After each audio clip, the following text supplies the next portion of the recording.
Hi there, welcome to Urbinary, the podcast cataloging the everyday and extraordinary in the city.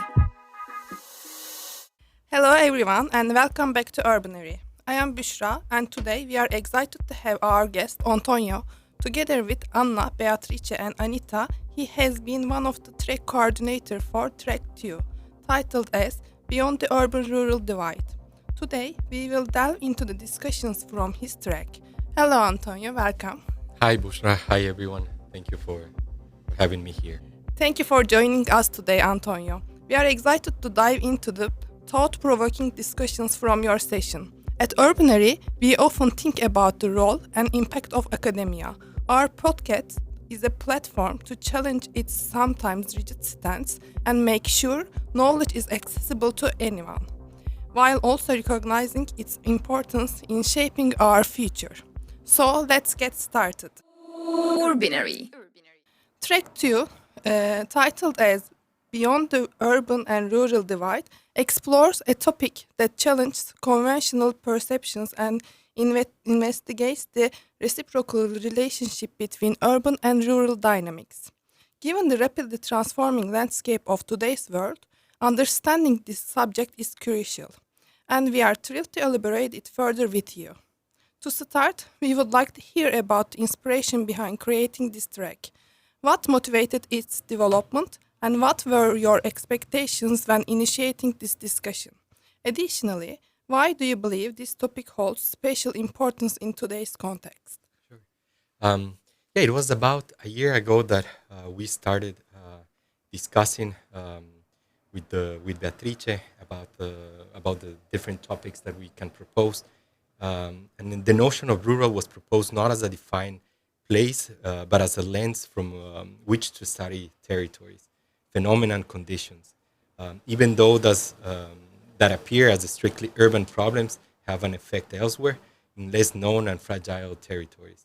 In that sense, I think Nikos Katsikis' presentation, when he spoke about operation and landscapes, was pretty much aligned with the type of research and geographies that we were interested in. We should not consider what happens in the rural and the urban as separate phenomena, but instead as reciprocally intertwined. So that was one of the main motivations that we had, but also trying to get cutting-edge research in less studied geographical contexts, such as the global south and global east. And also, for example, some of the keywords that we were proposed were around urbanization in rural territories, effects of extended urbanization, rural practices in the urban environment, multi-species planning, productive landscapes, the rural in feminist and post-colonial perspectives, and urban-rural ecosystems and services. Yes, they are indeed really exciting to delve into as academics, and we should conduct this kind of research more, in my point of view. And continuing our exploration of Track 2, it seeks to foster innovative research methodologies and planning strategies that transcend traditional boundaries, highlighting the crucial role of rural territories in shaping socio-spatial dynamics and sustainability. As early career researchers and planners, how do you envision this track challenging conventional views of urban-rural divides and promoting a more integrated approach to planning and inhabiting rural areas? Furthermore, how might a deeper understanding of rural territories contribute to a more comprehensive grasp of socio-spatial dynamics within contemporary urban settings? In urban studies, the rural has often been defined as a subordinate space to the urban, often with many contradictions, such as being uninhabitable or a place to tame, but also being idyllic countryside or a natural area needed to be protected. Often seen as a place for leisure, a productive platform, or an expendable resource for cities. The rural existence is often legitimized by planning mechanisms considered outdated in urban contexts, for instance, zoning kind of planning. And also often its complexity is underestimated. So the track proposed to open a dialogue and debate on emerging visions of planning and inhabiting the rural beyond an obsolete view of the divisions between the city and the countryside. Challenging these conventional views from a rural perspective means revealing the broken nature between society and nature, what Marx defines as the metabolic rift between humans and other living species. So decentering the human and human history, which is something that Dipesh Chakravarti speaks about. The consequences of our lifestyles and patterns of consumption in the least expected territories, and how it affects some of the most vulnerable populations. So it means being aware of social, racial, gender, geographical, and age disparities. Yes, indeed, it is a really complex issue, and I think this question is related with that as well. It has been particularly interesting to see how the presentations in Track 2 showcased a diverse array of researchers who shared specific case studies from all around the world. It highlighted the global relevance of the topic and its tangible connection to physical landscapes and how its emphasis goes beyond theoretical urban planning visions. Among the presented research, Sumaita Tahsin and Iona Katsikostontino will be featured in upcoming podcast interviews. Could you quickly discuss the urgent topics that the participants addressed in relation to the track's objectives? Were there specific studies that highlighted successful integration of rural practices within urban agglomerations or natural landscapes? Joanna's presentation challenges the planning processes that emerged after the devastating wildfires in 2021 in the Greek island of Evia. She argues that, as often happens, certain political and planning agendas are built around catastrophes, or rather, they take advantage of this situation to push forward a specific agenda. In this case, the vision proposed after the wildfires reaffirms the broken relationship between society with land and nature, and avoids looking at the wider issue and the implications of the tourism-driven development strategies that predominate in the Mediterranean context. She used the lens of political ecology to unveil power structure and amend the broken relationships between humans and nature. While Sumaita's presentation brought a fresh and much needed perspective through the concept of ecofeminism and the connection, biological and philosophical, between the female and earthly body. In a Bangladeshi context, she explores topics such as female knowledge on food production, resources management, including soil, seeds, and water, and a sensibility for recognizing different kinds of ecologies and ecosystems, as well as social and community relations and forms of inhabiting. Thank you for your answer, Antonio. Urbinary.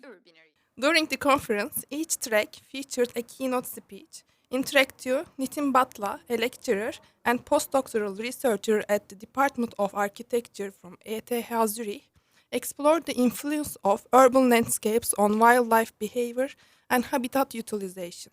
In his presentation, Batla discussed how wildlife navigates urban landscapes, highlighting how designed urban features like parks, urban forests, and green corridors inadvertently create spaces for wildlife mobility and active engagement of wild animals. He emphasized the interesting connection between urban settings and wildlife, underscoring the inseparable relationship between urban environments and nature. What are your insights on this perspective? Nitin's keynote perspective was highly relevant, but also disruptive, in the sense that as young scholars, we often need to see methodologies and perspectives which are unusual, but at the same time critical. Nitin presented a highly valid narrative that revealed how a personal experience triggered the curiosity to understand a very specific topic, but then to be able to bring it into an academic debate. Nitin reveals how in India the leopard population has significantly risen in the past decades, primarily as a result of urban environmentalism and conservation efforts that translate in how, through land use regulations, planners have adopted strict conservation efforts due to the vulnerability that natural areas face against urbanization. So, in the context of Jaipur, Nitin reveals how leopards are adapting to inhabiting urban landscapes and the nature created or protected in this context, such as parks or urban forests.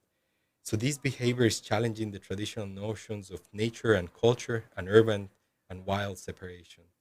The ultimate purpose of this investigation is for us to reconsider our view on wildlife, which has traditionally excluded it from urban life and our humanly centered societies. Thank you again, Antonio, for enlightening the challenges of wildlife and human-centric approaches. Urbinary. Talking about the use of the parks as planning tools, during the conference you organized a site visit to Parco Agricolo Sud in Milan, titled as Between the City and the Countryside, a walk in Milan's vibrant edge. It provided insights into the interconnected realities shaping the area, including engagements with Politecnico di Milano off campus and Soul Food Forest Farms Milano.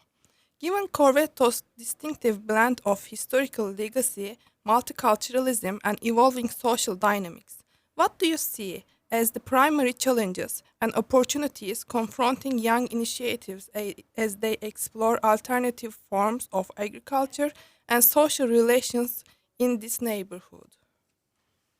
This part of Milan is very interesting for many reasons because it's a multicultural area, a neighborhood mostly built as a public housing state, a former industrial area, but also an area highly demarcated by the limit of the agricultural park of southern Milan. In recent years, different initiatives have been populating this area and challenging various aspects on agricultural techniques, soil regeneration, on building stronger communities through alternative forms of food production. For instance, we visited the first neighborhood chicken coop. Nearby, an important bread maker is experimenting with more autochthonous grains. These various groups are leading culture-based initiatives with a very active agenda that targets the nearby inhabitants, but also others beyond this area. Another pivotal moment during the conference related to your track was the roundtable jointly organized with Track One, titled as Sustainable Urban Rural Transitions. The panel featured esteemed experts including Eugenio Morello, Luca Lazzarini, Mariam Karimi, and Chiara Nifosi from DASTU, Politecnico di Milano, along with Gil Desto from HES Geneva and Nitin Batla from ETH Zurich. Could you share insights into how these experts' participation contributed to a stimulating debate on sustainable transitions within urban, rural, and hybrid settings? The final roundtable was a key moment in which the co-chairs from tracks 1 and 2 were able to share with a larger audience some of the most relevant issues that emerged from the presentations. The intention was to put together two tracks that have a different spatial point of departure, but nonetheless arrive to speak about similar issues that affect both the more urbanized context as well as the rural and natural areas. One of the key topics discussed was how to engage in a more inclusive transition amid climate change and the state of permacrisis, especially taking into consideration the most vulnerable territories and populations, avoiding marginalization based on gender, race, age, and case. Other topics discussed were resilience, accessibility to services, peripheralization, operational landscapes, among others. Thank you again, Antonio. The roundtable was indeed fruitful to listen as well. Urbinary. Now, a key question we have posed to all participants. How can we bridge the gap between academia and the broader community to translate academic insights into real-world impact? It is a tough task, but certainly something that as academics we need to face. The more I research, the more I strongly feel that I need to directly engage with communities, especially with activists and other groups which are breaking out from conventional professional careers and are actively seeking to impact communities. As academics, we have the ability to place ourselves between various types of groups, politicians, different types of stakeholders, communities, associations. So we need to take advantage of this positionality of the resources we have, especially the access to knowledge and our ability to produce knowledge and disseminate it with a broader audience. Most of us are engaged in teaching activities, and we certainly have the opportunity to shape future generations. But we need to get out of our comfort zone and inspire more people to get out of the world and challenge our societies and structures. Finally, if we want to see things changing, We need to do it on a daily basis with our actions, with our behavior. We need to embody the change that we want to see in society. Thank you, Antonio, for your insightful discussions on such an important topic and also a complex topic. It was truly enlightening. Thank you for having me here. I enjoyed having this conversation. Urbinary. And for our listeners, stay tuned for upcoming episodes where we will further explore this topic with interviews with featuring Sumayta Tahsin and Iona Katsikostantino from Track 2. Urbinary is produced in collaboration with Poliradio, the official radio channel at Politecnico di Milano. Urbinary, the podcast cataloging the everyday and extraordinary in the city.